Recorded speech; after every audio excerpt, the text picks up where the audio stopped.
शङ्करौ वन्दे श्रद्धा विश्वासरूपिणौ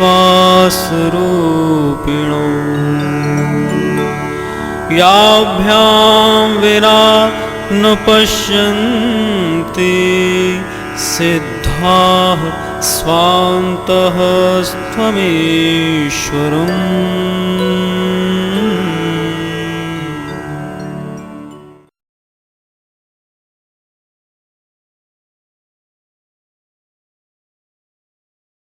योऽन्तः प्रविश्य मम वाचमिमां प्रसुप्तां संजयातखिलशक्धरः स्वधाम्ना अन्यास्य हस्तचरणश्रवणत्वगादीन् प्राणान् नमो भगवते पुरुषाय तुभ्यं वन्दे बोधमयं नित्यं गुरुं शङ्कररूपिणं यमाश्रितो वक्रोऽपि चन्द्रः सर्वत्र वन्दते। श्री रामचरितमानस में जगत गुरु शिव के द्वारा जो मानस योग साधना दी गई, उसका एक मुख्य पार्ट ये है, सिद्धांत ये है कि भोजन से शक्ति का संबंध नहीं है। भोजन जो सारा प्राणधारी लेता है, मनुष्य लेता है, यह समझ कर लेता है कि भोजन से शक्ति आती है, लेकिन मानस का ये मानना है कि भोजन से शक्ति का संबंध नहीं है, ये केवल शरीर के निर्माण का तत्व है।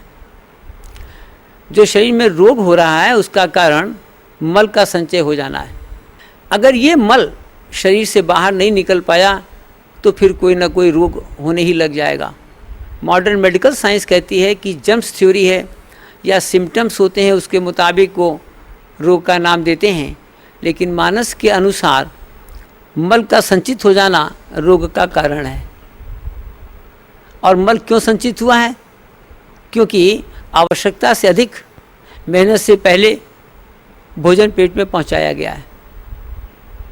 25 वर्ष तक शरीर का निर्माण होता है, 25 के बाद निर्माण नहीं है। 25 वर्ष के बाद यदि वही भोजन खाया गया जो 25 के पहले खाया जा रहा है तो फिर रोगों से मुक्ति भी संभव नहीं है। और 25 वर्ष के ऊपर जब बढ़ना बंद हो जाता है तब तो भोजन की मात्रा और कम कर देनी चाहिए, क्योंकि इसका जो कार्य है वो शरीर का निर्माण है, और निर्माण 25 वर्ष के बाद नहीं होता। जो भी चीज़ जब निर्मित होती है तो निर्माण की सामग्री अधिक चाहिए होती, और जब निर्मित हो जाती है तब क्या वही सामग्री चाहिए होती? ये तो कोई भी लेमैन बता देगा कि building material at the time of construction is much more than at the time of the repair and maintenance. जब कंस्ट्रक्शन हो चुका है तब बिल्डिंग मटेरियल इतना नहीं चाहिए जितना निर्माण के समय चाहिए। इसलिए 25 वर्ष तक जब शरीर का निर्माण हो रहा है तब तक तो भोजन की अधिक मात्रा चलेगी, लेकिन 25 वर्ष के बाद खाने की मात्रा को एकदम कम कर देना चाहिए। और स्लीप में चार्जिंग है। अगर ये उद्देश्य आपको स्पष्ट हो सके कि भोजन से शक्ति नहीं आती, नींद से शरीर चार्ज हो रहा है, आत्मा शक्ति का भंडार थी, उससे आपका कनेक्शन मिल रहा है, तब इसका प्रैक्टिकल इफेक्ट ये आएगा कि प्रातःकाल का ब्रेकफास्ट नहीं चाहिए, नाश्ता नहीं चाहिए। अर्थात जो भोजन की टाइमिंग्स हैं उनके ऊपर इफेक्ट आ जाएगा। पहले उद्देश्य है, फिर समय, पर्पस एंड देन टाइमिंग्स। तब यदि पर्पस क्लियर हो गया, स्पष्ट हो गया कि भोजन से शक्ति नहीं आती, तब फिर भोजन कब लेना चाहिए। जो लोग प्रातःकाल भोजन ले रहे हैं या तो हैवी ब्रेकफास्ट है या उनका सुबह का पूरा खाना ही हो जाता है, दाल भात रोटी सब्जी, ये जो खाकर काम पे जा रहे हैं ये तो बड़ी ही गंदी बात। Worst of all eating habits is to eat anything in morning. सब मानवता की सबसे गंदी आदत है सुबह का नाश्ता। लेकिन मैं क्या बताऊं, जिन जिन देशों में जा रहा हूं और जिन जिन जातियों संप्रदाय के लोगों से बात कर रहा हूं, मुझे तो हैरानी होती है कि सुबह से सब लोग खा रहे हैं। पहले वर्क है, फिर फूड है, फिर रेस्ट है। Work is the biological justification for food. Sleep में बॉडी चार्ज हो गई है, इसलिए सुबह से खाने की आवश्यकता नहीं है। तब समय होना चाहिए, दोपहर तक कुछ नहीं। इसको कहते हैं आकाश तत्व। सुबह से इसलिए भी नहीं खाना है कि यदि खाने से ताकत का संबंध होता तो हजम होने के बाद ही तो ताकत आएगी ना, और हजम मिनटों में नहीं घंटों में होता है। इसका अर्थ ये हुआ कि 9 बजे के लगभग खाया हुआ नाश्ता, जिसको आप कहते हैं नाश कर देने वाला, अगर ताकत होती तो 4-5 घंटे के बाद आनी चाहिए, अर्थात 1 बजे के लगभग। लेकिन 1 बजे तो फिर से लंच शुरू हो जाता है ना, टिफ़िन खुल गया। चाहे वो बिजनेसमैन हो, चाहे वो ऑफिसर क्लास हो, एग्जीक्यूटिव हो, चाहे वो जुडिशियल ऑफिसर हो, एनीबडी, सबका लंच का टाइम हो गया 1:30 से 2:30 और सबके टिफ़िन के डिब्बे खुल गए और सबने जब लंच लिया तो फिर से जान में जान आ गई। ये तब हजम नहीं हुआ।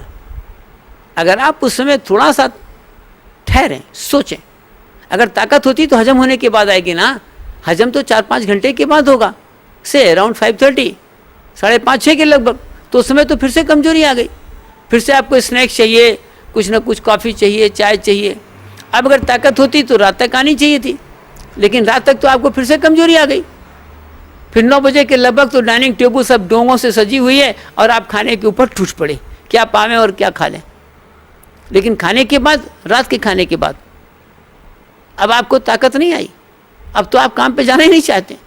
अब तो आप सोचते हैं कि खाना खा लिया, काम नहीं हो पाएगा। वही प्रातःकाल 9 बजे कह रहे थे कि मुझे खाने को 2 काम पर जाना है, और यही रात को 9 बजे कह रहे हैं मैंने खाना खा लिया, अब काम नहीं हो पाएगा। कैसा ये अद्भुत करिश्मा है। यदि भोजन से शक्ति होती तो रात को नहीं आती क्या? रात का खाना खाइए, काम पे जाइए, सोने की जरूरत क्या है? अगर सोने को न दिया जाए किसी को, 12 बजे रात को काजू का हलवा खिलाया जाए, बादाम का जूस पिला दिया जाए, 2 बजे रात को, 4 बजे खूब गाढ़ा गाढ़ा दूध पिला दिया जाए, लेकिन सोने को न दिया जाए, तो क्या अगले दिन काम कर पाएंगे? इतना स्पष्ट है ये फिनोमेना, और ये आपके जीवन की अनुभूति है। इसमें मेडिकल साइंस क्या करेगी? इसमें न्यूट्रिशनिस्ट ऑफ द वर्ल्ड क्या करेंगे? ये तो रोज 24 घंटे में 5-6 घंटे आप सो रहे हैं भाई, सोने में आपकी बॉडी चार्ज हो रही है। इतना कॉमन सेंस है कि क्यों नहीं समझ में आ रहा है? स्लीप में चार्जिंग है। इसलिए फिर टाइमिंग ये होगी फूड की कि सुबह से खाना बंद हो गया, क्योंकि खा तो आप इसलिए रहे थे कि ताकत देगा। अगर ये सिद्ध हो गया कि रात को एनर्जी आ गई है, तो फिर सुबह से खाने की आवश्यकता कहाँ रही? तब फिर कब खाएं? दोपहर तक आपकी कोशिकाएं कुछ टूट गई। जब आप मेहनत करते हैं, 2 चीज़ का नुकसान होता है, एक कोशिकाएं टूटती हैं और एक एनर्जी कम होती। एनर्जी के लिए तो सोना होगा, और कोशिकाएं टूट रही उसके लिए खाना होगा। तो 12 बजे तक आपने मेहनत किया, कम मेहनत किया तो 12 बजे रॉ ईटिंग कर ली, अनकुक्ड पत्ती और फल, सैलेड्स एंड फ्रूट्स रॉ। रात तक ज़्यादा काम किया तो रात में फिर ज़्यादा खाना हो गया, तो वो हैवीएस्ट मील हो गया, सब्जी और रोटी दाल चावल, अर्थात 1 मेन मील इन नाइट, दाल भात रोटी सब्जी, ये रात को हो गया। क्योंकि रात को हैवीएस्ट मील पहुंचा है आफ्टर मैक्सिमम वर्क। दिन भर आपने काम किया तो रात को हैवीएस्ट खाना खाया, क्योंकि कोशिकाएं ज़्यादा टूट गई दिन भर काम करने के बाद। तब रात को आप फिर खाने के बाद सो गए, क्योंकि heaviest meal of the day पहुंचा है। खाने के बाद फिर जगने की आवश्यकता नहीं, खाने के बाद तो सो जाना चाहिए, क्योंकि जब आप खाना खाते हैं तो एनर्जी खींचता है खाना। Every martial law of food is a tax on vital power, Edward Hooker Dewey कहते हैं, एमडी डॉक्टर। एक एक टुकड़ा कौर खाने का आपकी जीवनी शक्ति को कम कर देता है। खाना ताकत कहाँ से देगा? तो जब वो खाना आमाशय में पहुंचेगा, छोटी आंत में पहुंचेगा, वो एनर्जी खींचेगा for its digestion, assimilation and excretion. Energy कहाँ से दे देगा? इसलिए रात को खाने के बाद आपको फिर सो जाना चाहिए, ताकि सारी एनर्जी जो रिमेनिंग है, जो एक्सटर्नल ऑर्गन्स पर बंद हो जाए, अर्थात आप देखें नहीं, सुने नहीं, बोले नहीं, हाथ पांव चले नहीं, अर्थात बाहरी ऑर्गन्स पर एनर्जी आपने रोक दी और अंदर के ऑर्गन्स काम कर ही रहे। वो जो एनर्जी अंदर की थी, जीवनी शक्ति थी, वाइटल पावर थी, वो अब बाहर खर्च नहीं हो रही है, अब वो अंदर खाने को हजम करने के लिए गोया लग गई है, क्योंकि वही एक्सेस लोडिंग पहुंची। बाकी तो अंदर के ऑर्गन्स काम कर ही रहे हैं, हार्ट काम कर रहा है, लंग्स काम कर रहे हैं, किडनी काम कर रही है। केवल डाइजेस्टिव ट्रैक एक ऐसा है जहां पर खाने को डालने के बाद उसको हमने लोड किया है, तब फिर कोई आर्गूमेंट नहीं है कि बाहर एनर्जी के एक्सपेंसेस को हम कंटिन्यू करें, उसको हम रोक दें और फिर इसके अर्थ हुआ कि खाने के बाद सो जाएं। तब ये समय निकल कर आया, पहले उद्देश्य था, फिर समय ये निकल कर आया कि सुबह से दोपहर तक कुछ नहीं लें, दोपहर में रॉ ईटिंग कर दें, अनकुक्ड कर दें, सैलेड्स एंड फ्रूट्स कर दें, और रात को एक टाइम का पूरा खाना दाल भात रोटी सब्जी कर दें। हाँ, एक बात है कि अगर टेस्टी की रिक्वायरमेंट है, शाम को 4-5 बजे के लगभग कुछ ना कुछ एक टेस्ट की चीज़ डाली जा सकती है, उसकी भी मात्रा कम हो, जिसमें अनाज कम हो और वेजिटेबल्स ज़्यादा हो जाए, ऐसा कोई प्रोडक्ट बना लिया जाए। स्नैक्स जिसको आप कहते हैं, रात को पूरा खाना हो जाए, ये टाइमिंग्स होगा। फिर निकल कर आता है कि इनकी क्वांटिटी क्या होनी चाहिए। Quantity can be reduce to any extent. भोजन की मात्रा किसी भी